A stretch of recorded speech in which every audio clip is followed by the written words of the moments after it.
Bienvenidos and welcome, viewers and students.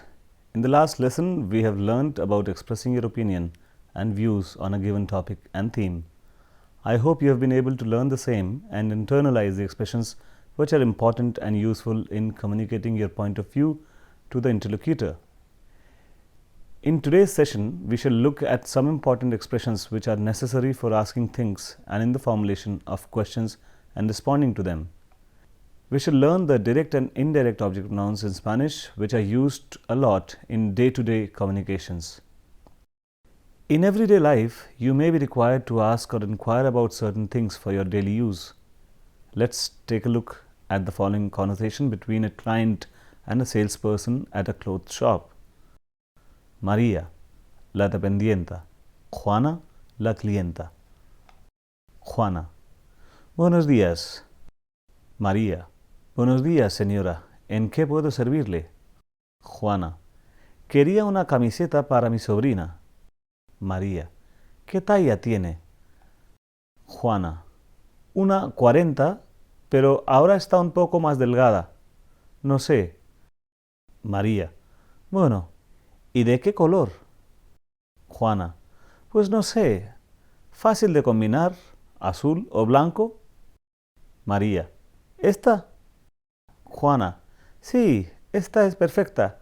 Si hay problemas, ¿puedo cambiarla? María: Claro, con el ticket de compra. Juana: Muy bien. ¿Cuánto es? María: 25 euros. Juana: Aquí tiene. Muchas gracias. María: A usted. I'm sure that you followed the conversation quite well, isn't it? In the conversation, Juana, the client, wants to buy a t-shirt for her niece. Then Maria, the salesperson, asks about the size and color of the t-shirt. And finally, the client asks if she can change the cloth if there is any problem. To which she replied that of course you must be knowing the expression claro in English is of course. Claro. She can change it with the receipt. The conversation ended with paying for the cloth and thanks. In the conversation, you have observed that le and la are used.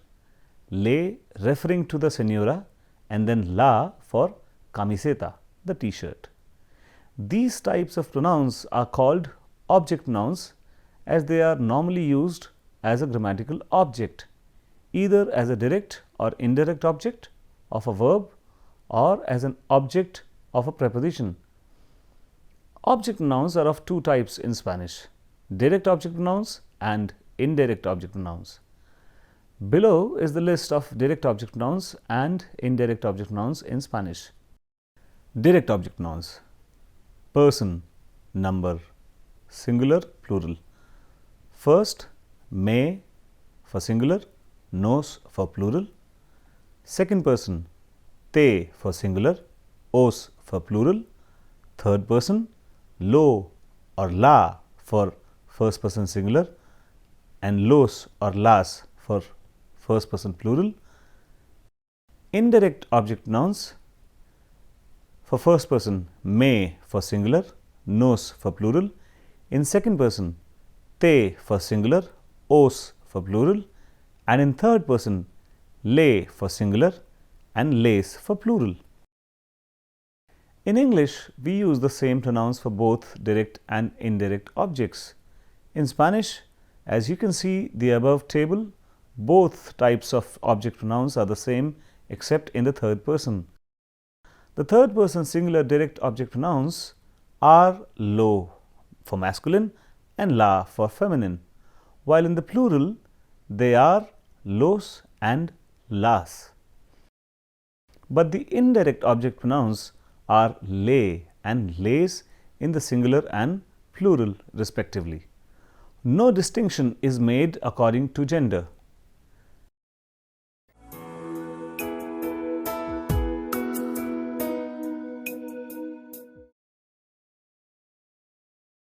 Direct object nouns.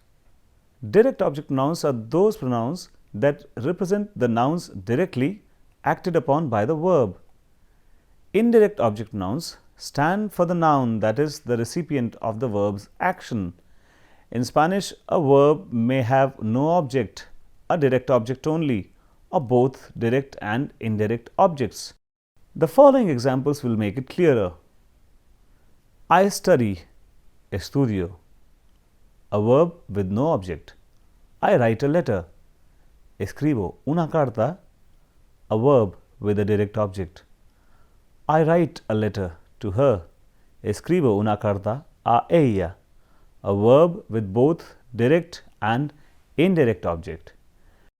In the first example, there is no object. In the second, there is a direct object, a letter. And in the third one, both direct and indirect object nouns are present. Una carta is the direct object and ella is the indirect object.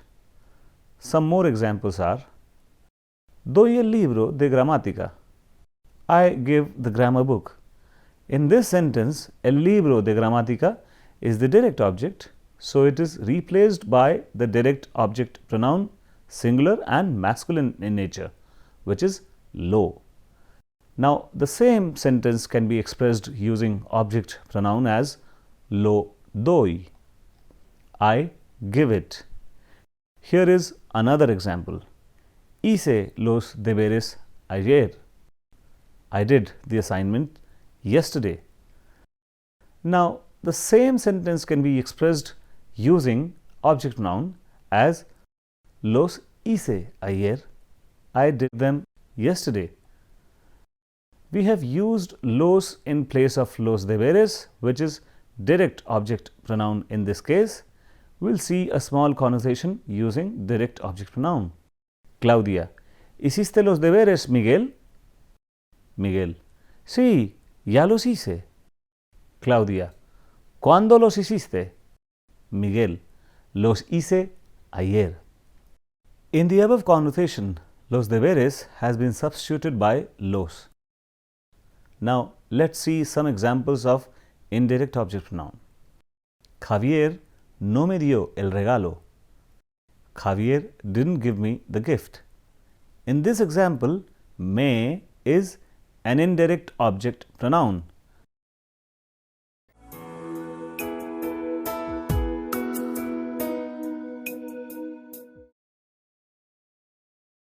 Now, let's see the positioning of the pronouns, because in Spanish they are placed before the verb, unlike in English. There are 5 places an object pronoun may be placed in a sentence in Spanish: directly before a conjugated verb, tagged on to the end of an infinitive of a verb, thus forming a longer word. Third, with the command, imperative form. Here there are 2 possibilities: A, tagged on to the end of a command, which is imperative form. Second, before a negative command. Fourth, tagged on to the end of a present participle ing form, which is the gerund form. First, directly before a conjugated verb. We can use both a direct object pronoun and an indirect object pronoun in the same sentence. Both of the object pronouns are going to be placed in front of the verb, but we need to pay attention to the order. The indirect object is always going to come in front of the direct object. Therefore, the sentence order will be subject plus indirect object pronoun plus direct object pronoun plus verb. For example, mi madre me los regaló. My mom gave them to me. In this example, me and los are indirect and direct object pronouns respectively. Another example: ¿Quién te regaló el anillo? Who gifted you the ring? Mi novio me lo regaló. My fiancé gifted it to me. In the above example, me and lo are indirect and direct object pronouns respectively. ¿Quién te enseña el español? Who teaches you Spanish? La profesora me lo enseña. The professor teaches it to me. In this one, may and lo are indirect and direct object pronoun respectively. In all the above examples, we have used direct and indirect object pronouns before the verb as per the order indicated earlier, that is, subject followed by indirect object pronoun followed by direct object pronoun followed by the verb. Let's look at the below small conversation for better understanding. Juan: ¿Qué estás escribiendo? Pablo: Escribo una carta. Juan: ¿A quién estás escribiéndola? Pablo: Se la escribo a mi madre. Juan: Oh, vale. In English, this will be: Juan, what are you writing? Pablo: I'm writing a letter. Juan: Whom are you writing it to? Pablo: I'm writing it to my mother. Juan: Oh, okay. In the above dialogue, Juan has substituted la in place of carta while asking the question to Pablo. This la is a direct object pronoun. While responding, Pablo has used both direct as well as indirect object pronoun. Here, the indirect object pronoun le has been substituted by se. Now, let us see substitution of se in place of le and les. In order to avoid alliteration, if we have two object pronouns in a row that begin with the letter L, we always change the first pronoun to se. That means that anytime le or les is combined with lo, la, los or las, the le or les becomes se. This rule only applies to L words. Me, te, nos and os are unaffected. And since the indirect object pronoun always comes first in the sentence, you will only ever substitute se for le or les and never lo, la, los or las. Now, second point, tagged on to the end of an infinitive of a verb, thus forming a longer word.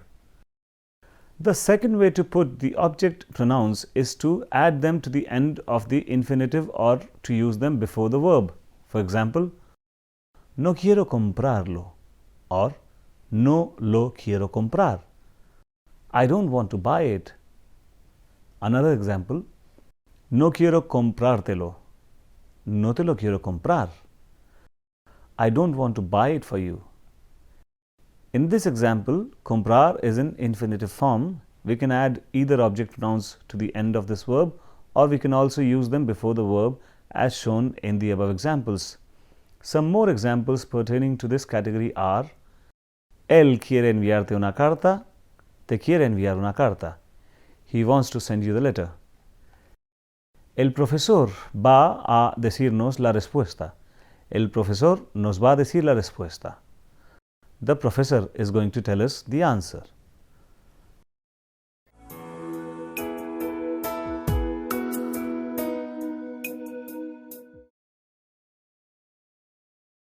Now, the third point, with the command or the imperative form.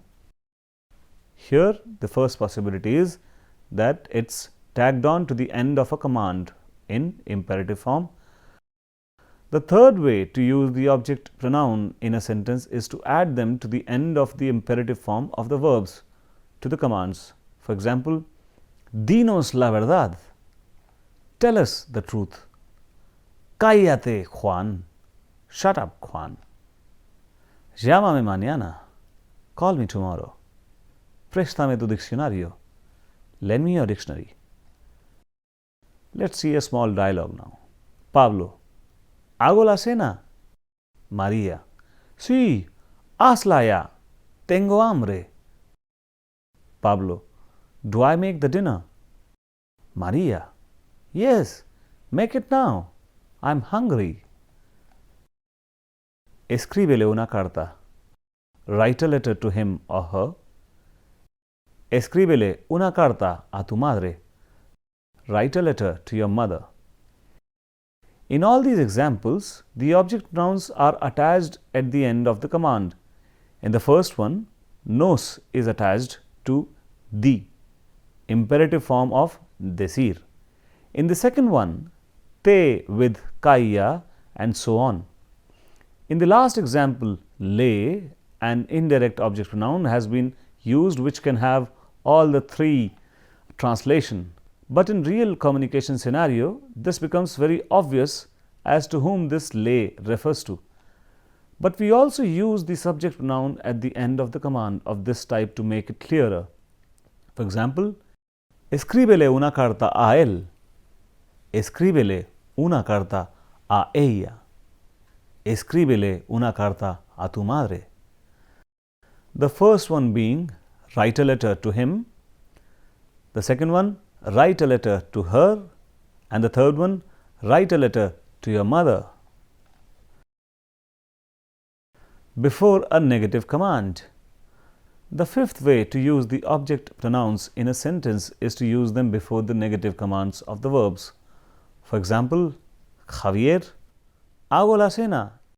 Elena, no lo hagas todavía. Es pronto. Javier, do I make the dinner? Elena, no, don't make it. It's early. Here, the direct object noun lo has been used before the command hagas. Fourth possibility, when the object pronoun is tagged on to the end of a present participle, which is the ing form. The fourth way to put the object pronouns is to add them to the end of the present participle form of the verb. The present participle form of the verb is also called the gerund form or popularly ing form of the verb. For example, comprando, escribiendo, viviendo, etc. All of them are gerund of the verbs comprar, escribir, vivir, respectively. We have already done one example of this category. Let's have a look at the same example once again. Juan, ¿qué estás escribiendo? Pablo, escribo una carta. Juan, ¿a quién estás escribiéndola? Pablo, se la escribo a mi madre. Juan, oh, vale. Juan, what are you writing? Pablo, I am writing a letter. Juan, whom are you writing it to? Pablo, I am writing it to my mother. Juan, oh, okay. In the above dialogue, Juan has substituted la in place of carta while asking the question to Pablo. This la is direct object pronoun. While responding, Pablo has used both direct as well as indirect object pronoun. Here, the indirect object pronoun le has been substituted by se. The object pronouns, as you can notice, have been used attaching them to the end of the gerund form of the verb. La has been added to escribiendo. Now, let's look at the below paragraph, which is about the instructions of recipe Spanish omelette using the verbs and appropriate pronouns. Para hacer tortilla de patatas, pele unas patatas.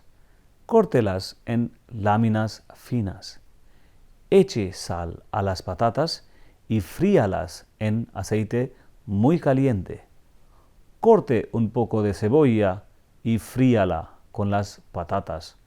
Luego, bata 2 huevos y mézclelos con las patatas. Ponga la masa de patata y huevo en la sartén y fríala un par de minutos. Dé la vuelta a la tortilla y cuando esté dorada, póngala en un plato limpio. I want you to translate it for yourselves and try to make it and learn the object pronouns. I hope you would enjoy it. We'll see other usages and more practice of the object nouns in the next lesson. One more important fact to remember for you is that in Spanish, the indirect object pronoun must refer to a person or animal. To summarize, in today's lesson, we have learned the idea of direct and indirect object pronouns. We also saw some examples explaining these grammatical concepts and how they are used in sentences and conversations. In the next lesson, with some more interesting things, for now, practice these object pronouns and the conversation which we have learnt. That's for today. Gracias. Buena suerte. Adiós. Hasta luego.